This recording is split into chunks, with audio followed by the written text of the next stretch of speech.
So, Nick, because you have this previous relationship with Reform UK, let me kick off with you. What do you make of this growing paranoia and growing fear within the far left? You saw it at the TUC conference there, but you also see it with Slippery Starmer himself trying to turn Nigel Farage into public enemy one and also brand anyone who supports what he has to say as quote unquote far right.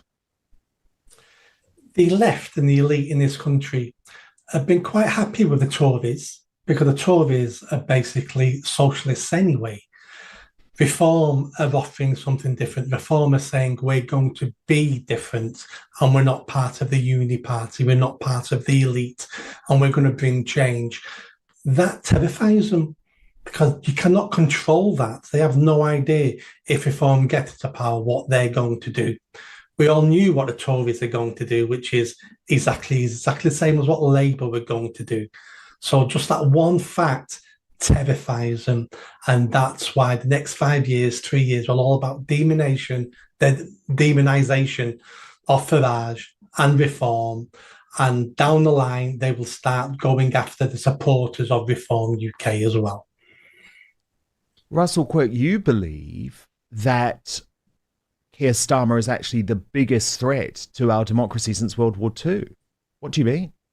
Yeah, I do, because he has now revealed himself rather more quickly than we thought as a tyrant and as an autocrat. I think he stole the election under false pretenses. I think he was rather Blairite, Dan, really, in that, he was all about wealth and growth and home ownership. Actually, you could argue that those policies are rather right-wing, rather conservative. And within minutes of landing in Downing Street, he ends up showing his colours as an extreme left-wing, ideologically driven autocrat. I mean, he is of the extreme left, and we're seeing that. And by the way, the people that actually might be putting comments now saying, well, he's not that bad. I mean, this guy's worse than Jeremy Corbyn. At least with Jeremy Corbyn, you knew what you were getting. This guy is a politician and a prime minister by stealth. And not only has he done things already that are not in the manifesto, so for instance, the early release of 40,000 dangerous prisoners, immigration amnesties, stealing 10 million pensioners' winter fuel allowance from them, all these things that were not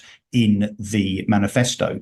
But I would go further. I think this man is so driven by a kind of sixth form ideology, which is of the far left.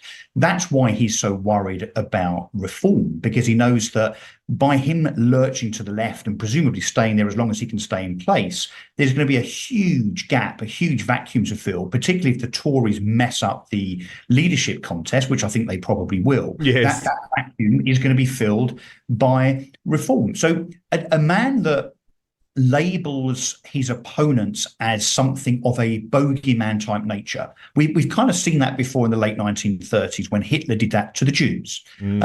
Also seen back in the late 1930s, the Nazis starting to at first vilify, then censor, then imprison their political opponents. Now, that's rather familiar over the last 3 or 4 weeks, Dan, isn't it? Yes. I totally agree. And the thing is, people will say it's hyperbole. The mainstream media don't even want to cover it. But I'm sorry, we see evidence of this two-tier policing. Look, there are some of the victims of it on a daily basis at the moment. And it is completely disturbing. People who cause no injury to anyone being locked up for 9 years, while Muslim men who literally beat up 3 women at a petrol station, receive no jail time whatsoever. So that is going on. Did you enjoy that video? I think you did. Come on now, hit that bell, subscribe, comment. Let's build this channel. I need more followers. I need more subscribers. Be part of the journey. See you soon.